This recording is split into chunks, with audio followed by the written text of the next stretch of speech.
একজন পুরুষ ভালো বাবা হতে পারে, ভালো সন্তান হতে পারে, ভালো কাকা হতে পারে, ভালো মামাও হতে পারে। কিন্তু সেই পুরুষটি কখনো একজন ভালো হাজব্যান্ড হতে পারে না। কেন হতে পারে না জানেন? কারণ সে যদি পরকীয়া করে তাহলে তার একমাত্র স্ত্রীরই খারাপ লাগে। তার মায়ের খারাপ লাগে না, বোনের খারাপ লাগে না, ফ্যামিলির আর কারোর খারাপ লাগে না, শুধু খারাপ লাগে তার স্ত্রীর। এই কারণে সে ভালো হাজব্যান্ড হতে পারে না। কিন্তু সেই ব্যর্থতা আর কারণ না, সেটা তার হাজব্যান্ডেরই ব্যর্থতা যে সে ভালো একজন হাজব্যান্ড হতে পারলো না। কিন্তু এই কথাটা কাউকে বোঝানো যায় না।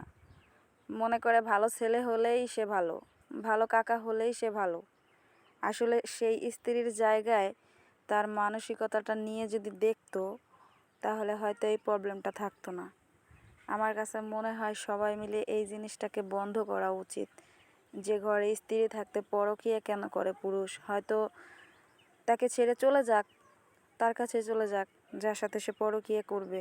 কিন্তু ঘরে স্ত্রী রেখে পরকীয়া করাটাকে সাপোর্ট করা মানুষগুলো এত বড় খারাপ যা বলার বাইরে। এই সমস্ত জিনিস বন্ধ করলে আমার মনে হয় যে খুবই ভালো হতো।